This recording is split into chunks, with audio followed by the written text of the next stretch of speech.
Ada seorang istri nih, seorang istri yang merasa tidak puas akan berhubungan seksualitas dengan suaminya. Bahkan suaminya tuh udah dengan berbagai variasi dilakukan untuk menyenangkan istrinya. Sehingga istrinya itu memperlakukan dirinya itu, memuaskan dirinya itu misalkan menggunakan alat bantu seksualitas.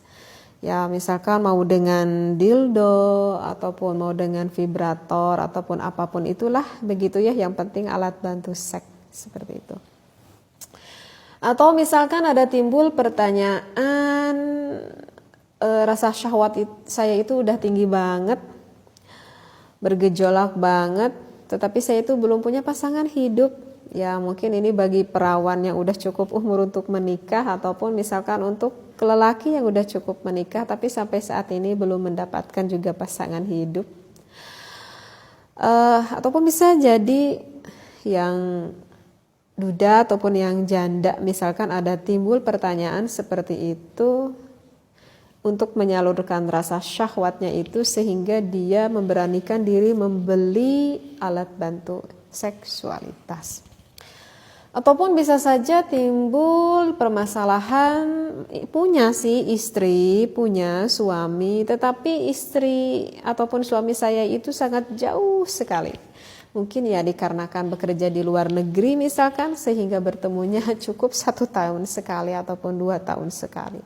Sehingga bagaimana nih saya untuk menyalurkan rasa syahwat saya itu, dan begitu pula sehingga orang-orang tersebut misalkan memberanikan diri untuk membeli alat seksualitas. Nah, sehingga ada timbul nih pertanyaan di dalam hatinya.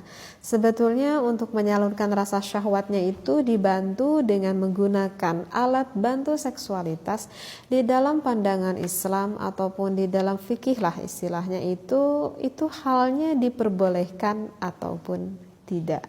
Seperti itu ya. Nah, kemudian ini saya mengambil referensinya sih ada ya di dalam kitab I'anah ada gitu ya. Saya ambil referensi di dalam kitab I'anah aja ya. Gitu. Nah, di sini dikatakan fala hadda bimufakhadhatin wa musahaqatin wastimna'in biyadi nafsihi au ghairi halilatihi.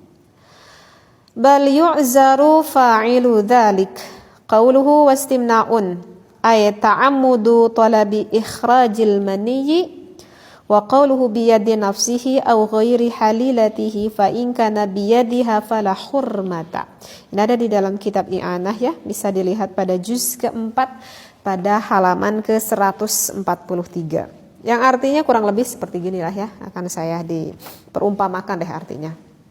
Jadi di dalam kitab I'anah ini bahwa kalau misalkan kita melakukan istimna, apa itu istimna? Kalau kita melakukan al-istimna bil yad, artinya adalah istimna itu adalah mengeluarkan sperma dengan melakukan dengan tangannya itu sendiri, sampai keluar begitu ya, mengeluarkan air spermanya itu menggunakan tangannya sendiri ataupun menggunakan tangannya orang lain tetapi bukan tangan istrinya ataupun tangan suaminya. Sekali lagi ya, yang harus difahami. Jadi al-istimna bil yad itu adalah mengeluarkan sperma menggunakan tangannya sendiri ataupun dengan tangan orang lain tetapi bukan tangan istrinya ataupun tangan suaminya. Maka di sini dikatakan di dalam kitab I'anah itu adalah hukumnya diharamkan. Jadi tidak diperbolehkan seperti itu ya. Kecuali oleh tangan istrinya ataupun oleh tangan suaminya, maka itu bukan termasuk istimna seperti itu. Nah, kemudian bagaimana hubungannya dengan alat bantu seksual tersebut kayak dildo misalkan atau vibrator itu? Maka kan alat itu, misalkan alat dildo itu atau vibrator itu bisa berfungsi ketika kita kendalikan kan? Artinya kalau tidak kita kendalikan ya alat itu ya nggak akan berfungsi. Ya namanya juga alat itu benda mati ya nggak akan berfungsi. Sehingga alat itu bisa berfungsi ketika kita yang mengendalikannya. Berarti kan otomatis alat itu yang membutuhkan oleh tangan kita. seperti itu. Nah, ketika alat itu digunakan oleh tangan itu ya sehingga alat itu bisa berfungsi. Jadi alat itu ya tidak ada bedanya seperti kita itu melakukan istimna bil yad. Artinya ketika seperti kita melakukan onani ataupun masturbasi lah, istilahnya itu seperti itulah. Kalau kurang paham lah akan bahasa al-istimna itu. Sehingga hukumnya adalah apa? Kalau di dalam i'anah ini jelas, ini hukumnya adalah diharamkan. Jadi tidak boleh seperti itu ya. Bahkan kalau misalkan menggunakan hukum Islam, bahkan orang tersebut akan terkena takzir loh oleh hakim gitu ya. Walaupun takzirnya itu tidak seberat seperti kita melakukan perzinahan gitu. Tetapi kan di kita tidak menggunakan hukum Islam seperti itu ya. Nah, bahkan di dalam kitab Sulam Taufik yang disarahi oleh Isadur Rafiq, di sana kan ada faslun min ma'asil farji. Jadi ada beberapa maksiat farji yang diantaranya itu adalah wal istimna'u biyadi ghairil halilati.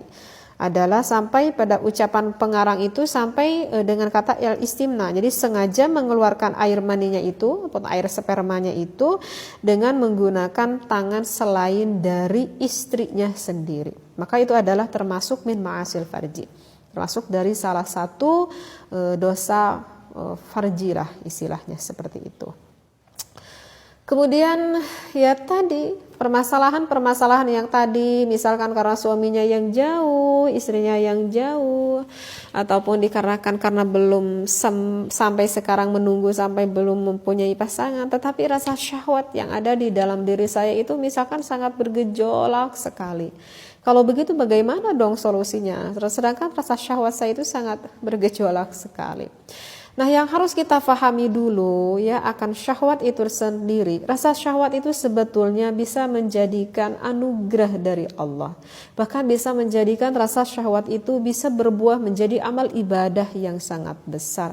Kalau kita menyalurkannya terhadap hal yang baik, terhadap hal yang diridhai oleh Allah. Apakah itu adalah suatu pertikahan. Sehingga ketika suami dan juga istri menyalurkan akan rasa syahwatnya itu masing-masing, maka hasilnya akan menjadikan ibadah yang besar sekali pahalanya.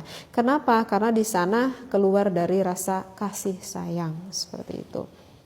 Nah, dan yang harus kita ketahui bahwa rasa syahwat itu ya memang ada rasa syahwat itu langsung dari Allah seperti itu ya. Jadi kalau yang langsung datang dari Allah itu rasa syahwat itu ya datang dengan tiba-tiba aja gitu. Ya, tiba-tiba aja datang gitu seperti itu.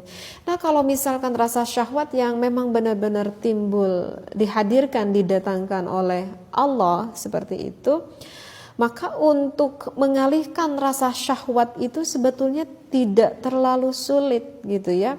Karena menurut hadis Rasulullah SAW, jika kalian belum merasa sanggup untuk melakukan menikah, maka kata Rasulullah untuk menekan rasa syahwatnya itu adalah perbanyaklah puasa. Kata Rasulullah. Karena dengan berpuasa itu kan kita menyedikitkan makan, dan kalau menyedikitkan makan itu akan lebih menekan akan rasa syahwat itu. Dan juga puasa bukan hanya puasa lahiriah tetapi puasa batiniyahnya juga. Nah, itu adalah solusi yang diberikan oleh Rasulullah Sallallahu Alaihi Wasallam seperti itu. Dan kalau memang rasa syahwat itu yang langsung timbul dari Allah itu sebetulnya tidak terlalu sulit. Orang tersebut ya cukup dia berwudu, misalkan dia mengaji Al-Quran, insya Allah dengan sendirinya karena dia udah fokus ke Al-Quran ya hilang rasa syahwat itu seperti itu. Jadi karena kan ketika kita mengeluarkan syahwat tersebut kan kita mengalirkan ataupun mengeluarkan energi lah istilahnya seperti itu. Nah, kita keluarkan energi itu tetapi kita salurkan ke hal energi yang lain yang sifatnya itu positif. Misalkan bisa dengan kita ganti dengan ngaji Quran, ataupun udah males dengan ngaji Quran misalkan bisa diganti dengan wirid-wirid yang lain gitu ya, dzikir yang lain maksud saya. ataupun apa aja lah, kita membaca buku yang lain, hal-hal yang bersifat positif. Aduh malas nih kalau saya mau sholat terus misalkan atau ngaji Quran terus, saya mau salurkan energi rasa syahwat ini misalkan dengan berolahraga seperti itu sebetulnya salah satu solusinya. Ataupun yang di rumahnya mempunyai peliharaan, misalkan bermain aja deh, daripada saya keingetan rasa syahwat itu saya alirkan dengan